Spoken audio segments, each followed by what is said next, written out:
Domain की बात करते हैं। देखो, let R be a relation defined from A to B.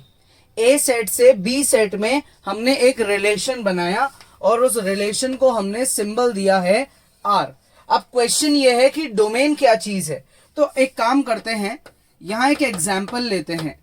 मान लेते हैं कि जो सेट ए है वो है 1 2 3 और सेट बी है वो है, अज्यूम कर लो, ए बी सी। क्लियर यहां तक? अब इस सिचुएशन में आपकी अज्यूम कर लो रोस्टर फॉर्म है 1 A 1 A और 2 B। ये आपके एक रिलेशन की रोस्टर फॉर्म है। यानी कि अगर एरो डायग्राम बनाए तो वो कुछ इस तरीके से बनेगा कि रिलेशन जब ए से बी में डिफाइन हुआ तो 1 जाके पेयर कर रहा है किससे, ए से, और 2 जाके पेयर कर रहा है किससे, बी से। ठीक है, अब बच गए कौन? बच गए अपने 3 और सी। कौन बच गए? अपने 3 और सी। 2 जाके पेयर कर रहा है बी से, 3 और सी रह गए। इनका तो नंबर ही नहीं लगा, ये तो खाली रह गए दोनों। तो इस केस में अगर अपने से पूछा जाए कि भाई डोमेन क्या होगी, तो अपन लिखेंगे डोमेन इज सेट 1 2।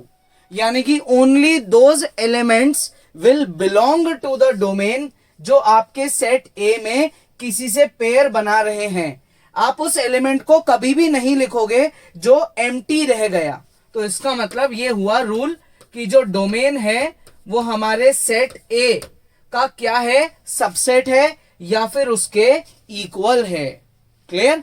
आ गया समझ में? अब इसी तरीके से अगर अपने से पूछा जाए कि भाई बताओ को डोमेन क्या होगी, को डोमेन की वैल्यू यानी कि को डोमेन का आप कैसे डेफिनेशन करोगे? तो 1 पेयर कर रहा है ए से, 2 पेयर कर रहा है बी से। ठीक है, सी खाली रह गया। को डोमेन को इस सेट से मतलब होता है किसने पेयर बनाया किसने नहीं बनाया, इसको को डोमेन से कोई मतलब नहीं है। को डोमेन बस इतनी सी चीज देखेगा कि आपका जो सेकंड वाला सेट है वो किस चीज का बना हुआ है। यानी कि इस केस में मेरा को डोमेन ये है ए बी सी। चाहे मुझे दिख रहा हो कि सी खाली है लेकिन फिर भी मैं उसको को डोमेन में लिखूंगा। ये को डोमेन का रूल है। लेकिन अगर अपने से इसमें पूछा जाए कि भाई बताओ रेंज क्या होगी, ये बताओ कि रेंज क्या होगी, तो इस केस में हम बोलेंगे कि जो रेंज है उसमें हम सिर्फ ये लिखेंगे।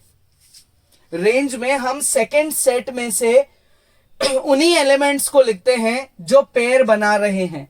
जो एलिमेंट अनपेयर्ड रह गया उसको नहीं लिखते। को डोमेन में लिखते हैं, रेंज में नहीं लिखते। इसका मतलब एक बड़ा ही यूनिक सा रूल अपने को मिल गया, रेंज इज ऑलवेज सबसेट और इक्वल टू को डोमेन। रेंज मैक्सिमम को डोमेन के बराबर हो सकती है। कब? जब तीनों एलिमेंट्स पेयर कर जाते, नहीं तो रेंज हमेशा को डोमेन का सबसेट रहेगी। मतलब को डोमेन का सेट बड़ा होगा, ज्यादा एलिमेंट्स का होगा, और रेंज का सेट छोटा होगा। ठीक है, कॉपी करो।